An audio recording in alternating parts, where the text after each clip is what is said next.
তো পরশুদিন একজন একেবারে ছোট না ছেলে আমার সাথে দেখা করতে আসছে। তো আসরের নামাজ আমরা একসাথে জামাতে পড়েছি মাদ্রাসার ভিতরে। তো সে আমার পাশে আত্তাহিয়াতু পড়ার পরে সে দেখি কাল আঙ্গুলটা কিভাবে ঘুরায়। তা আমি বললাম যে বাবা তুমি আঙ্গুল ঘুরাচ্ছ কেন? কয় যে শেখ আহমদুল্লাহ সাহেব ইউটিউবের মধ্যে বলছে এইভাবে এই নামাজের তাশাহুদের মধ্যে শয়তানকে দৌড়াইতে হবে, এইভাবে আঙ্গুল ঘুরাইতে হবে। আপনারা কি আঙ্গুল উঠান? এখানে আঙ্গুল উঠেন না কোনো মানুষ আছেন?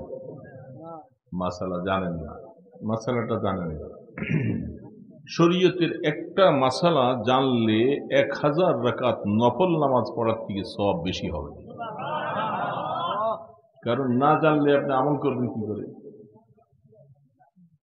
দিন তো জানার বিষয়, শরীয়ত জানার বিষয়। এখন আমরা জানি না, না জানার কারণে অনেক কিছু আমরা আমল করতে পারি না। বলেন ঠিক না ভাই? ঠিক। হাদিসের মধ্যে আছে আত্তাহিয়াতু পড়ার সময় যখন আশহাদু আল্লা ইলাহা ইল্লাল্লাহ বলা হয়, আশহাদু আল্লা ইলাহা ইল্লাল্লাহর সময় আঙ্গুলটা নেমে যাবে, আর আশহাদু আল্লাহ থেকে শুরু হবে, আঙ্গুল উঠবে। আশহাদু আল্লা ইলাহা ইল্লাল্লাহ আঙ্গুল নামবে। এটার সিস্টেম কি শরীয়তে আছে? এই বৃদ্ধাঙ্গুলি আর মধ্যমা আঙ্গুলি দুইটা মিলে এইভাবে হলকা বাঁধবে, আর বাকি দুইটাকে এইভাবে হাতের তালুর সাথে মিলাইয়া এইভাবে হাতটা উঠানো হবে। আশহাদু আল্লা ইলাহা ইল্লাল্লাহর সময় নামবে, আর এই হালকা অবস্থায় তাশাহুদ শেষ করে নামাজ শেষ করা পর্যন্ত এইভাবে থাকবে। এটা একটা মুস্তাহাব সওয়াব। কি সওয়াব? যারা কর্নেওয়ালা, যারা জানে বুঝে, তারা মুস্তাহাব সওয়াবও আমল করতে চায়। এখন আপনি না জেনে যে সময় উঠাবার দরকার সেই সময় উঠাইলেন না, অন্য সময় উঠাইলেন, তাহলে তো সওয়াবের জায়গার মধ্যে গুনাহ হবে। কারণ এটা কলেমায়ে শাহাদাত, শাহাদাত আঙ্গুলি বলে না, এটাকে সাক্ষ্য দিচ্ছে আশহাদু আল্লা ইলাহা ইল্লাল্লাহ ওয়া আশহাদু আন্না মুহাম্মাদুর রাসূলুল্লাহ। এটা সাক্ষী দেওয়া, শাহাদাত। সব কাজের মধ্যে রাসূল যখন চাঁদের দিকে ইশারা করেছিল তখন এই আঙ্গুলের ইশারা করেছিল, চাঁদ দুই টুকরা হয়ে গেছে। وَمَن يُضْلِلْهُ فَلَا هَادِيَ لَهُ وَنَشْهَدُ أَن لَّا إِلَٰهَ إِلَّا اللَّهُ وَحْدَهُ لَا شَرِيكَ لَهُ وَنَشْهَدُ أَنَّ سَيِّدَنَا وَمَوْلَانَا مُحَمَّدًا عَبْدُهُ وَرَسُولُهُ أما بعد فأعوذ بالله من الشيطان الرجيم بسم الله الرحمن الرحيم ونضع الموازين القسط ليوم القيامة وقال أيضا في آية أخرى وأما من أوتي كتابه بيمينه فسوف يحاسب حسابا يسيرا صدق الله المولانا العظيم وصدق رسوله النبي الكريم ونحن على ذلك من الشاهدين والشاكرين والحمد لله رب العالمين درود شريف পড়ি اللهم صل على محمد وعلى آل محمد كما صليت على إبراهيم وعلى آل إبراهيم إنك حميد مجيد. اللهم بارك على محمد وعلى آل محمد كما باركت على إبراهيم وعلى آل إبراهيم إنك حميد مجيد.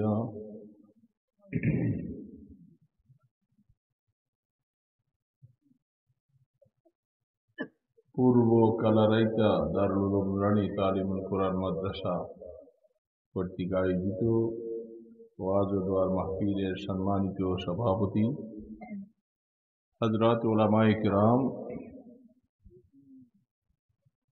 মুরব্বিয়ান আযম, দিনদার নেককার মুসলমান ভাইয়েরা,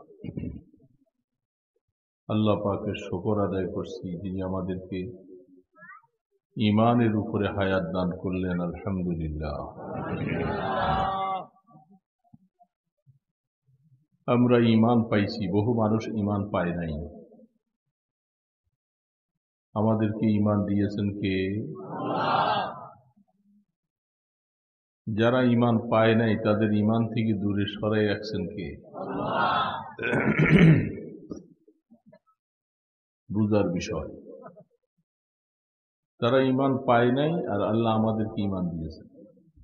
আমরা এমন কি ভালো কাজটা করলাম যে কারণে আল্লাহ আমাদেরকে ঈমান দিলেন, তাদেরকে দেয় নাই? বুঝার কিছু কথা আছে। আমরা কি আমাদের যোগ্যতার দ্বারা ঈমান পাইছি? যে আমরা অনেক যোগ্যতা আছে সেই হিসাবে আমাদেরকে ঈমান দিয়েছে, আর তারা আমাদের থেকে যোগ্য কম না। লেখাপড়ায়, শিক্ষা দীক্ষায়, টাকা পয়সায়, অর্থে আমাদের মুসলমান থেকে তারা অনেক বেশি। তারা ক্ষমতার বড় বড় মসনাদে আছে, তো ঈমান তারা পায় নাই। আর আমরা দুর্বল মানুষ, গরিব, অনাথ, খেটে খাওয়া মানুষ, আমাদেরকে আল্লাহ ঈমান দিলেন। এর পিছনে রহস্যটা কি? কথাটা বুঝতেছেন?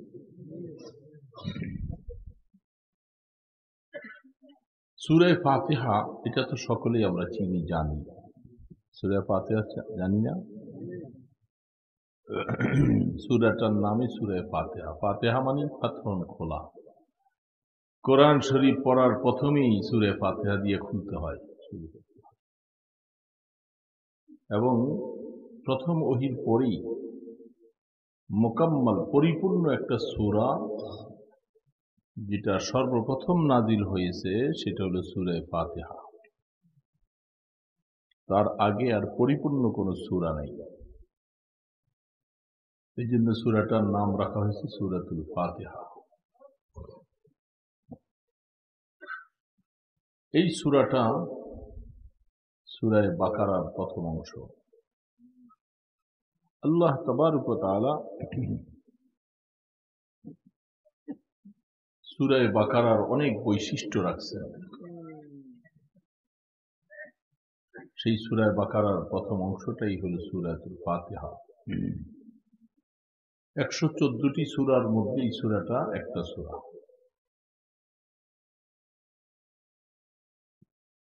সূরা ফাতিহার মধ্যে এমন একটা কথা আল্লাহ রাসূল বলছেন, বুখারীতে হাদিস আসছে, যারা সূরা ফাতিহা পড়ল না তাদের নামাজ হলো না।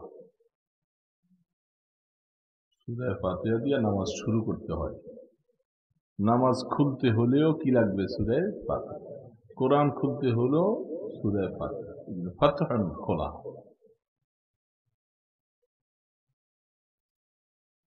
সূরা ফাতিহা এটা না হলে নামাজ হবে না, এটাও আল্লাহ রাসূল বলছেন।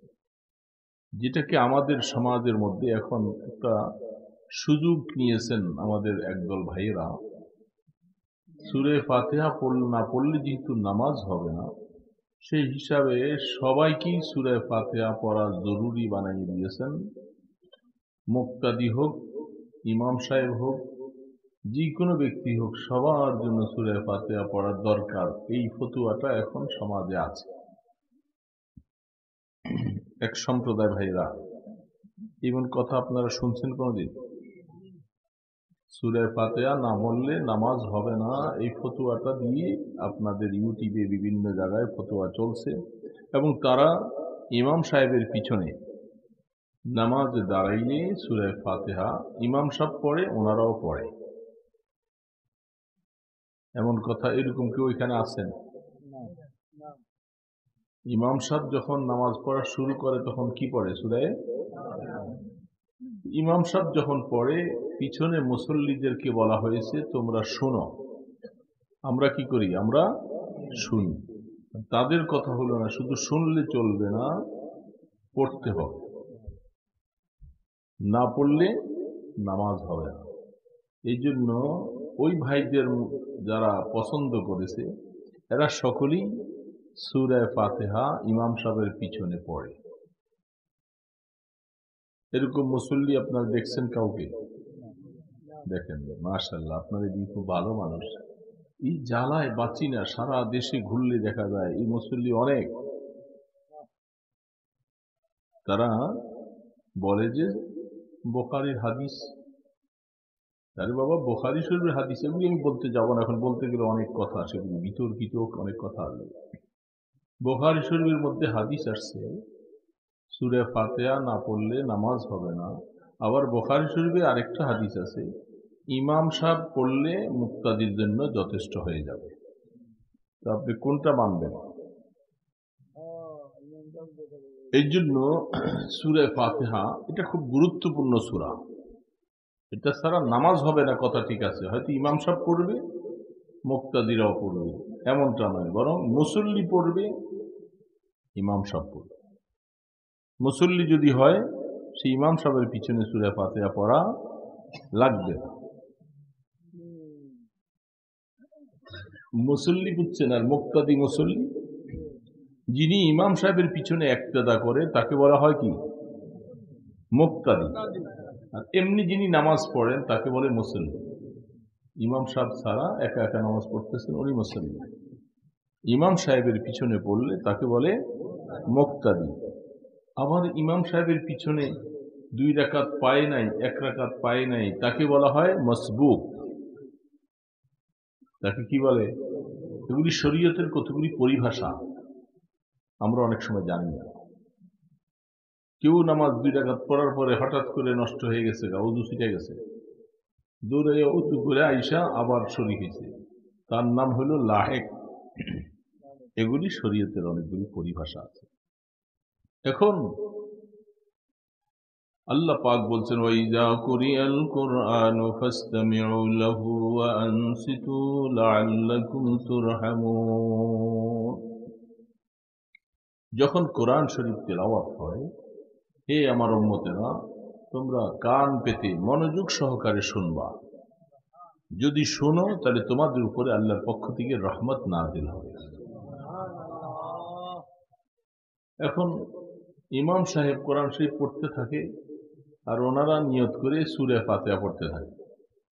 কোরআন শরীফ শুনলো না, ভালো কাজ করলো? এটা একটা সম্প্রদায় মানুষ আছেন যারা লামাযহাবী সালাফি, যারা বুকে হাত বাঁধে, প্রত্যেক রাকাতে রাকাতে হাত উঠায়, এরকম মুসল্লি দেখছেন? হ্যাঁ, এতক্ষণ বুঝে আসছে। আমি এতক্ষণ পরে কথাটা একটু ঘুরাইয়া বলবো। এদেরকে লামাযহাবী বলা হয়। ওনাদের এই কথাগুলি এখন চলবে ইউটিউবে বিভিন্ন জায়গায়। গত পরশুদিন একজন একেবারে ছোট না ছেলে আমার সাথে দেখা করতে আসছে। তো আসরের নামাজ আমরা একসাথে জামাতে পড়েছি মাদ্রাসার ভিতরে। তো সে আমার পাশে আত্তাহিয়াতু পড়ার পরে সে দেখি কাল আঙ্গুলটা কিভাবে ঘুরায়। তা আমি বললাম যে বাবা তুমি আঙ্গুল ঘুরাচ্ছ কেন? কয় যে শেখ আহমদুল্লাহ সাহেব ইউটিউবের মধ্যে বলছে এইভাবে এই নামাজের তাশাহুদের মধ্যে শয়তানকে দৌড়াইতে হবে, এইভাবে আঙ্গুল ঘুরাইতে। আপনারা কি আঙ্গুল উঠান? এখানে আঙ্গুল উঠেন না কোনো মানুষ আছেন? মাসালা জানেন না, মাসালাটা জানেন না।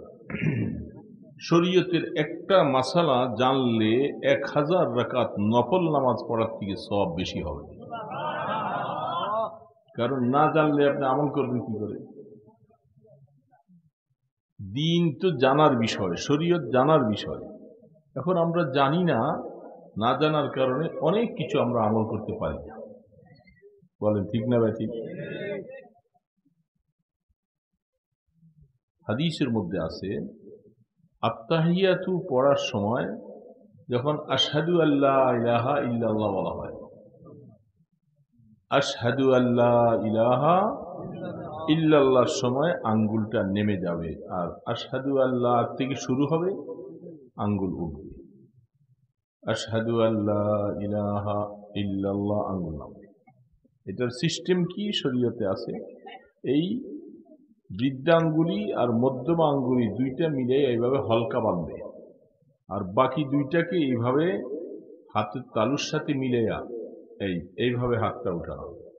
আশহাদু আল্লা ইলাহা ইল্লাল্লাহর সময় নামবে, আর এই হালকা অবস্থায় তাশাহুদ শেষ করে নামাজ শেষ করা পর্যন্ত এইভাবে থাকবে।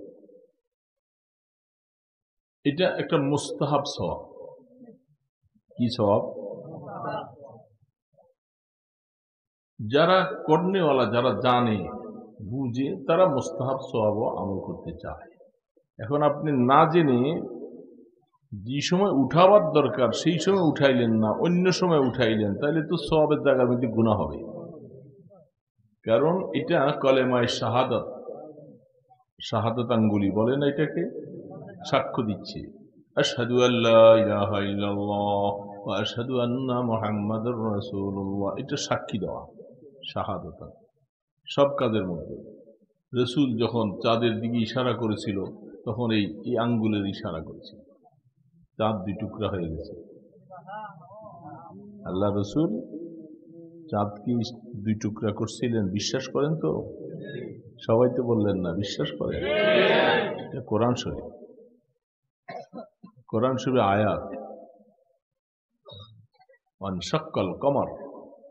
আল্লাহ সুবহানাহু ওয়া তাআলা বলেন, আমার বন্ধু, আমার নবী, কাফির মুশরিকেরা ওনাকে অনেক প্রশ্ন, অনেক কিছু করতেছিল। তিনি তখন একজন বলছিল, যদি দেখি আপনি দুনিয়ার মধ্যে ওনার জাদু চলতেছে, আসমানে জাদু চলবে না, এটা কাফেরদের ধারণা। বলে দেখি আসমানটার মধ্যে ওই যে একটা চাঁদ দেখা যায়, আপনি এটার মধ্যে কোনো কিছু করতে পারবেন? আল্লাহ রাসূল বলেন, আল্লাহ পাক তৌফিক দিলে পারো। আসমানের দিকে ইশারা করে, তুমি আল্লাহর হুকুমে চাঁদ দুই টুকরা হয়ে যাও। রাসূল বলার সময় চাঁদটা দুই টুকরা হয়ে গেছে। জাবালে আবি কুবাইস, বাইতুল্লাহ ঘরের পূর্ব দিকে, যেখানে বাদশারা এখন বাড়ি করে রাখছে, একটা টুকরা সেখানে পড়েছে। সাহাবায়ে কেরাম দেখেছে, চারটা টুকরা হয়ে পড়ে গেল। নীল আর্মস্ট্রং, আপনাদের বৈজ্ঞানিকদের মধ্যে, সে তো বলেছে যে আমরা যখন চাঁদে যাইয়া, মুহাম্মদ সাল্লাল্লাহু আলাইহি সাল্লামের উম্মতেরা তারা বলছে যে আমাদের নবীর আঙ্গুলের ইশারায় চাঁদ দুই টুকরা হয়ে গেছে। এই কথাটা তারা একটা কৌতুক মনে করতেছে। যখন চাঁদে তারা দীর্ঘ বৎসর পরে প্রচেষ্টা চালাইয়া যখন চাঁদে গেছিল, চাঁদে যাওয়া এটা অবাস্তব কিছু না, দেখতে পারে, সেখানে যে দেখছে চাঁদ ফাটা, তখন তার খেয়াল হয়েছে ওই যে আল্লাহ রাসূল চাঁদকে দুই টুকরা করেছেন, তার জোড়া লাগছে, মাঝখানে ফাটা। তখন সে মুসলমান হয়ে গেছে। বিজ্ঞান মানুষকে অনেক সময় ইমানের দিকে ধাবিত করে, ইমান বুঝায়। যে এখন আবার চলছে, আজকে 6 বছর ধরে চলছে, নাসা আমেরিকার, তারা সূর্যের কাছে এমন একটা যন্ত্র পাঠাইছে, সূর্যের চতুর্দিকে ঘুরছে, সূর্যের তাপ কত, সূর্যের কি হাকিকত, এটা বুঝবার জন্য নাসা এমন একটা যন্ত্র আসমানে পাঠাইছে। তা আমি দেখলাম ইউটিউবের ভিতরে, এটা মোটামুটি 38 লক্ষ মাইল এখনো দূরে, সূর্যের থেকে 38 লক্ষ মাইল দূরে, আর 1,80 লক্ষ মাইল প্রায় কাছাইয়া গেছে। তো সূর্যের হাকিকত বুঝবে, যখন সেখানে পৌঁছতে পারবে, তারাও আল্লাহ পাক হয়তো বুঝবে, আরে আল্লাহ পাক কুদরত ছাড়া এটা হতে পারে না, তখন ঈমান নিয়ে আসবে। তো বিজ্ঞান মানুষকে আরো ইমানের দিকে সহজ করে দিচ্ছে। তো সেই হিসাবে চাঁদ এটাও টুকরা হয়ে গেছে। শাহাদাত আঙ্গুলি, ওই কথা বলতে যে আমি এটা বলছি, যে আঙ্গুলটা কি এটা সাক্ষ্য দিবেন যারা নামাজ পড়বার সময় আত্তাহিয়াতু পড়ার সময় আত্তাহিয়াতু পড়তে পড়তে যখন আশহাদু আল্লাহ বলবা, আমি সাক্ষ্য দিচ্ছি আল্লাহ ছাড়া কোনো মাবুদ, সাক্ষ্য দিচ্ছি না, এই তখন আপনি মুখেও বলতেছেন আর আঙ্গুল উঠাইয়া বলবেন যে আমি হ্যাঁ আল্লাহ ছাড়া কোনো মাবুদ নাই, আশহাদু আল্লাহ ইলাহা ইল্লাল্লাহর সময় আর শুধু একমাত্র আল্লাহই আছেন, ওই সময় আঙ্গুল নেমে যাবে। এটা সময় মতো যারা করতে পারে একটা মুস্তাহাব সওয়াব। এখন এটা কি মুস্তাহাব সওয়াবটাকে এরা বলছে, এরা দেখবেন নামাজ পড়লেই আত্মাহিয়াত পড়তে বসলেই এদের এই আঙ্গুলটা এইভাবে নাড়তে থাকে। তখন তারা বলে যে শয়তান আইসা ধোকা দিতে আসে, আমরা যে আমরা শয়তানকে খোঁচা দিই। তো বললাম যে তোমাদের শেখ আহমদ সাহেব যে কথাটা বলছেন উনি একটু বেশি বাড়াইয়া বলছেন। আসলে যতটুকু পর্যন্ত আছে আমাদের হানাফি মাযহাবে এতটুকু পর্যন্ত করার অনুমতি হাদিসের দ্বারা প্রমাণিত। এই যে যারা আমরা করতে পারি এটা করবো আর শিখে নিব, ইমাম সাহেব থেকে শিখে নিব, ভুল করব না, তাহলে হবে না। তো বলতেছিলাম সূরা ফাতিহা, সূরা ফাতিহার মধ্যে ওই আমার প্রথম প্রশ্নটা মনে রাখতে হবে, আমরা এমন কি ভালো কাজ করলাম আমরা ঈমান পাইলাম আর তারা ঈমান। সূরা ফাতিহাটা সমস্ত সাবআ মিনাল মাসানি, সূরা ফাতিহা হলো সমস্ত কোরআন শরীফের সারাংশ, মগজ হলো সূরা ফাতিহা, যেটাকে উম্মুল কোরআন বলা হয়, মা, সমস্ত কোরআনের মা। সারা কোরআন শরীফের যা মজমুন যা কিছু আছে সব কিছু আছে সূরা ফাতিহায়। তাফসীর জাত বাহাজা একটা তাফসীর লিখেছেন 300 তার ভলিউম, 25টা ভলিউম শুধু সূরা ফাতিহার ব্যাখ্যা। সেখানেও লেখা হয়েছে সূরা ফাতিহা এটা 27 আয়াত বিশিষ্ট, যাকে বারবার করে পড়া হয় সাবআ মিনাল মাসানি। সেই সূরাটা সারা কোরআনের সারাংশ, মগজ হলো সূরা ফাতিহা। তাফসীরওয়ালা বলেন সূরা ফাতিহার মধ্যে যা কিছু আছে, সারা কোরআনে যা কিছু আছে সব কিছুর নির্ধারণ করে, সব কিছুর রহস্য সূরা ফাতিহার মধ্যে বিসমিল্লাহ যে লেখছে, বিসমিল্লাহর বায়ের নক্তার নিচনে সমস্ত কিছু ঢুকাই দিয়েছে। সুবহানাল্লাহ, বায়ের তাফসীরওয়ালা বলছেন, তার মানিটা আরো ব্যাখ্যার মধ্যে গিয়ে বলছিলেন বায়ের নক্তাটা নিচে না উপরে, নিচে না, এই বায়ের নক্তা, এই একটা নক্তার দ্বারা বা চিনা যায়। এক জামানায় নক্তা ছিল না, জের জবরও ছিল না। ওই সময় কোরআন যখন নাজিল হয়েছিল নক্তাও নাই, জের জবরও নাই। কি আজীব, আল্লাহ করে এগুলি কারা কারা নক্তা দিয়েছেন, জের জবর কোন জামানায়, এগুলি সব ঘটনা আছে। তার মানে বিসমিল্লাহর বায়ের নক্তাটা দিয়ে বোঝানো হচ্ছে সারা কোরআন এবং আল্লাহ পাকের উপরে ঈমান আনার সব কিছুর সারাংশ হইল বান্দা তুমি আল্লাহর সামনে নত হয়ে যাও, আল্লাহর সামনে কি হয়ে যাও, নত হয়ে যাও, সারেন্ডার করো। ঈমান আনার পরেও যদি তুমি অহংকার করো তাহলে তোমার ঈমান কবুল না। আমল করার পরে যদি তুমি অহংকারী হও তোমার আমল কবুল না। সেজদা দেওয়ার পরে যদি তুমি অহংকারী হও তোমার সেজদা কবুল না। তাহলে সমস্ত আমলের সারাংশ, সার মগজ হল নিজকে আল্লাহর সামনে একেবারে মিটাইয়া দেওয়া, আল্লাহ পাকের কুদরতের পায়ের নিচে নিজকে বিলীন করে দেওয়া, কোনো আমিত্ব বলতে কোনো শব্দ নিজের মধ্যে আসতে পারবে না। এটা হলো ঈমানের প্রথম দাবি, আর এটা পাওয়া যাচ্ছে বিসমিল্লাহর বায়ের নিচের নক্তার মধ্যে।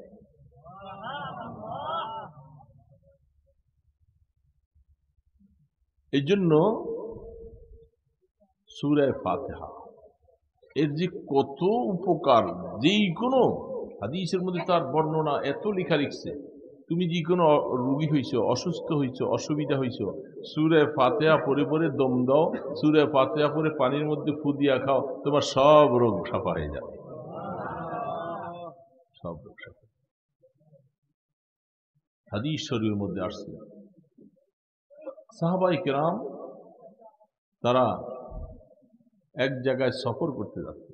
সফর করতে করতে তাদের ক্ষুধা পাইছে। কথা বুঝতেছেন তো? আমি কিছু ভূমিকা বলতেছি। ক্ষুধা পাইছে, তখন ওই গ্রামবাসীর কাছে তারা আরেকজন খুব মেমোরিতে উঠে লয়ে গেলে লাভ হবে, আর এটা মেমোরিতে না ঢুকাইয়া নিজের দিলের ভিতরে ঢুকাও আলোচনা, সেটা কাজে লাগবে। হ্যাঁ, যেখানে ঢুকাইলে মানুষ হওয়া যায় সেখানে ঢুকাইতে হবে।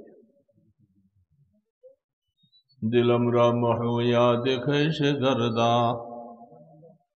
দিলম রাম হইয়া দেখে সে গর্দা, বুরা হসবে মুরা দেখে সে গর্দা, দিলম আজ নকশ বাতিল পাক ফরমা, বরাহে খুদ মুরা চালাক ফরমা।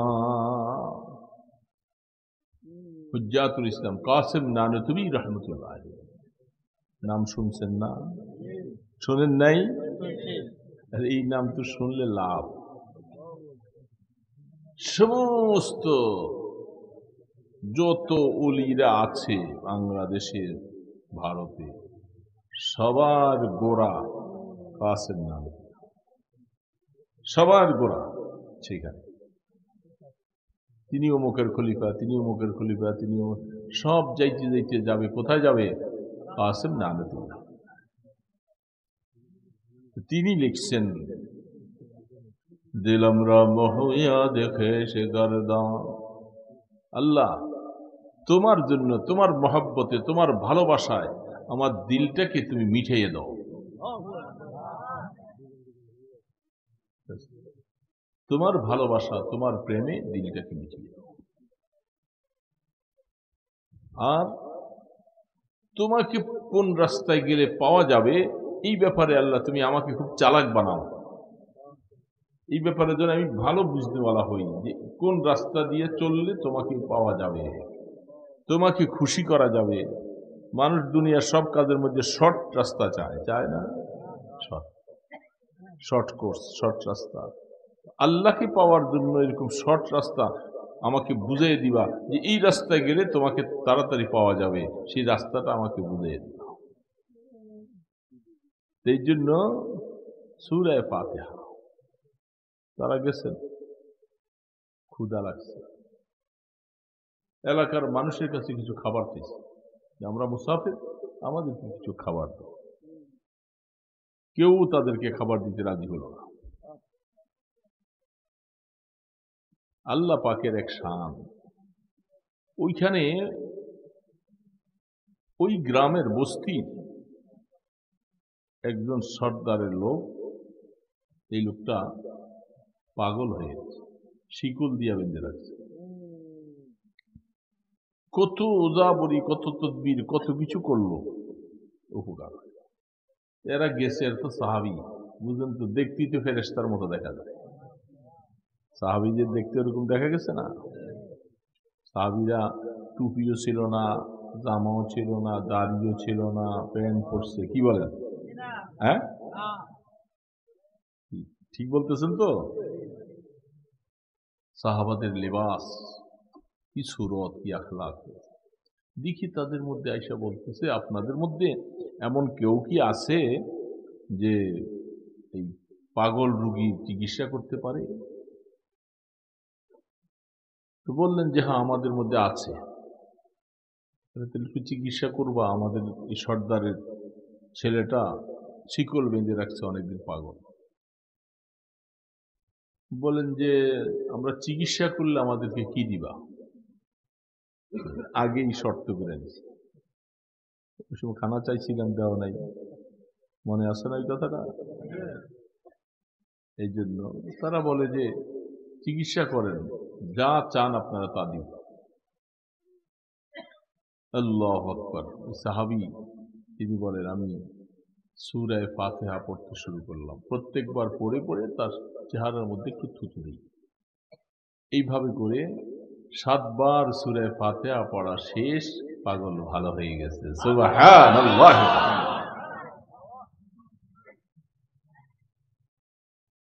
এত তদবির, এত চিকিৎসা, এত কিছু করার পরে তারা তো সকলে পুরো এলাকার বলতেছে অবাক হয়ে গেছে, এটা কি? তোমরা যা চাও তাই। বিশাল এক বকরির পাল দিয়ে দিচ্ছে। মদিনা শরীফে আসছেন নবী করিম সাল্লাল্লাহু আলাইহি সাল্লাম, তিনি জিজ্ঞাসা করতেছে, তাকে এসে জিজ্ঞাসা করেন, ইয়া রাসূলুল্লাহ, আমাদেরকে যে এরা এই পারিশ্রমিকটা দিছে সূরা ফাতিহা পড়ার বিনিময়ে, আমরা কি এই সূরা ফাতিহার বিনিময়ে যে পারিশ্রমটা পাইছি এটা আমাদের জন্য হালাল কিনা? আল্লাহ রাসূল বলেন, কত মানুষ আজে বাজে মন্ত্র মন্ত্র পড়া, না জায়েজ পড়ে তারা খায়, আর তোমরা তো হালাল ভাবে সহি তরিকায় সূরা আল্লাহর কোরআন পড়ে ফুক দিছে, এটা তোমাদের জন্য হালাল। বুঝে আসছে? অনেক রোগের মানি, যদি ইয়াকিন যত মজবুত হবে, সমস্ত কাজের মধ্যে ইয়াকিন লাগবে। আল্লাহু আকবার। আমার হযরত নানুপুরি রহমতুল্লাহ আলী বলতেন যে যখন বেশি রোগ